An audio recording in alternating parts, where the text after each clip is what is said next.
Ցանկանում եմ շնորհավորեմ մեզ բոլորին, մեր բանակի օրվա կապակցությամբ, մեր հպարտության, մեր անկախության հենասյունի, մեր բանակի կապակցությամբ։ Սա է մեր ուղերձը։ Պարոն Չալաբյան, այսօր իր ուղերձում վարչապետ Նիկոլ Փաշինյանը հերթական անգամ հապկին է մեղադրել, հայտարարել է, որ քանի որ մենք հապկին էինք անդամակցում, այդ պատճառով էլ մեզ զենք զինամթերք չէին վաճառում եւ Պրահայում ձեռք բերված համաձայնությունը, այսպես ասած, փրկություն է համարել Հայաստանի համար։ Ձեր արձագանքը։ Անկեղծ ասած, չեմ կարծում, որ Պրահայում ձեռք բերված համաձայնությունը որևէ կերպ կարելի է փրկություն անվանել։ Դա շատ թյուր, միտումնավոր, ըստ էության կանխորոշիչ մեկնաբանությունը վարչապետի կողմից, որը Պրահայում ձեռք բերված համաձայնությամբ հանձնեց Արցախը,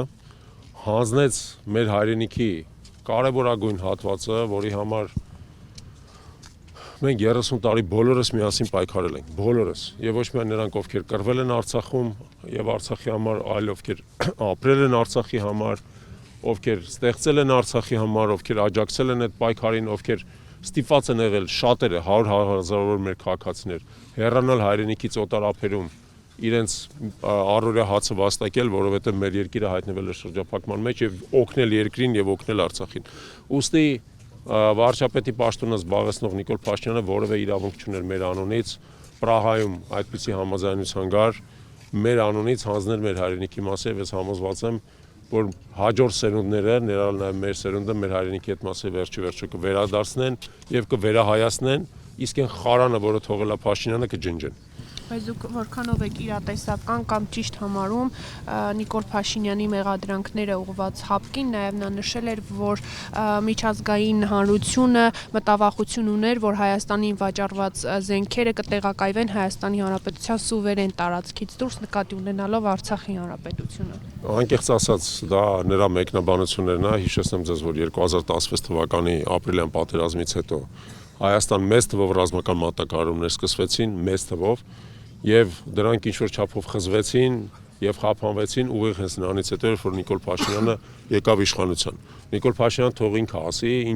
իր որ գործողություններն են վերել նրան, որ հապկում մեր դիրքերը խափանվել են։ Օրինակ թող հիշի ինչպես է ինքը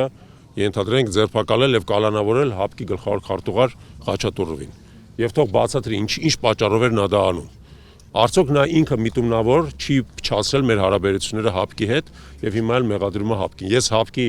փաստաբանը չեմ եւ պաշտպան չեմ, բայց այս ամեն ինչը երկու երես ունի եւ Փաշինյանը թող անկեղծորեն ասի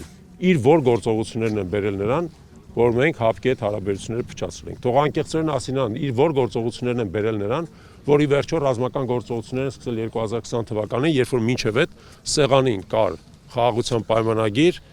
որի շուրջը կար գլոբալ կոնսենսուս, ոչ միայն Ռուսաստանի, գլոբալ խաղացողների կոնսենսուս կար եւ դա հնարավորություն էր տալիս Արցախյան հարցը տանել խաղաղ կարգավորման ճանապարհով։ Թող ասի ինչու ինքը հրաժարվեց խաղաղ կարգավորման ճանապարհից։ Ինչու 19 թվականին եղած խաղաղության փաթեթը ինքը մերժեց։ Թող դա բացատրի, լավ։